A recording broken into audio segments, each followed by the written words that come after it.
এটা হচ্ছে আমার এলাকার রাস্তা। এখন সকাল হওয়ার পরে এখান থেকে যাইতে হইতেছে। আর যদি এখান থেকে আন্ধার থাকতো তাহলে কিন্তু যাই পারতাম।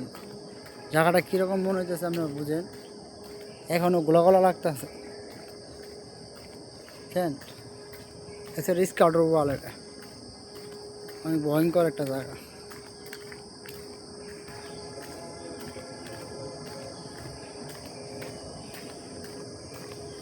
এখনো আন্ধার দেখা যায়, একটু ফাঁকা এলাম, আবার একটু ধোয়া দেখা যাচ্ছে। এটা হচ্ছে আমাদের এলাকার রোড। এখানে রাত 8টার পরে কেউ চলাফেরা করে না, একদম নির্জন এলাকায়। দেখেন গজারি বাগান, দেখছেন? এরকম জায়গাতে যাওয়াটা কি ভয়, যে শিয়াল থাকে।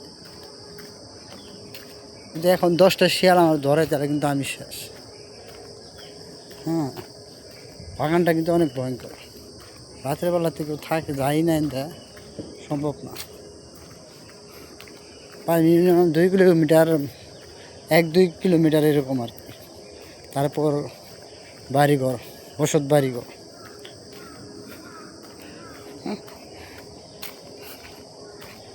আপনারা যদি এটা জানতে আজ্ঞা দিবেন, সোজা কথা, ডরে আজ্ঞা দিবেন সোজা কথা।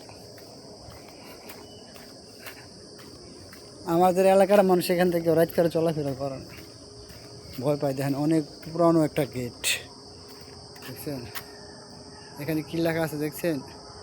সুরক্ষিত এলাকা, তার মানে প্রবেশ নিষেধ। বুঝেন? এই দেখছেন, এই ছিনতাই করে লয়ে গেছে এগুলো। এগুলো সব ছিনতাই করছে যারা, ওই যে হেরোইন খায়, এই যে বাবা খায়, এই যে ওরা এইসব কামগুলো করছে। স্কোয়াডের সম্পদ নিয়ে গেছে, কোটি কোটি টাকার সম্পদ নষ্ট করে দিচ্ছে। দেখছেন? দেখেন এই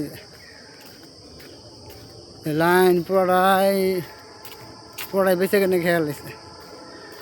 দেখছেন, এখানে বেড়া ছিল, পুরোটাই বেঁচে কেনে খেয়াল হয়েছে। ওরা এদের মার্কেট করছে এগুলোতে, দেখছেন? আর এরকম, এটা যদি এখানে যদি কোনো সিকিউরিটি গার্ড না থাকে বা কোনো নিরাপত্তা না থাকে, আমাদের বাগান শুদ্ধ খেয়াল লাগবে। আমাদের ভিতরে বাগান শুদ্ধ, ভিতরে আরও নির্জন এলাকা। ভিতরে হলো আর্মির ক্যাম্প,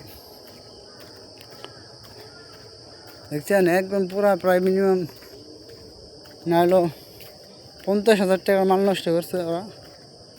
এগুলো ভাঙ্গা লয়ে গেছে, দেখছেন? এগুলো কোথায় বিক্রি করছে ওরাই জানে। চোরেরা চোরের গোষ্ঠী মারি।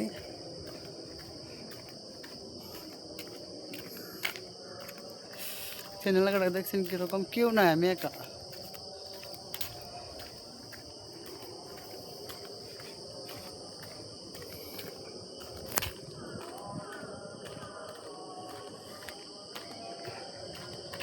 হ্যাঁ, আমাদের এখানে যে লাইটিং ছিল, যে লাইট ছিল, ওই যে ওটাও চুরি করে নিয়ে ওরা খাই হালাইছে, বুঝছেন? কীরকম জঙ্গল হলো, বুঝছেন? সরকারি এলাকা তো, মানে সকালে বাগান, অনেক ভয়ঙ্কর একটা জায়গায়। শিয়ালের কারখানা। তো সবাই ভালো থাকবেন, বাই বাই।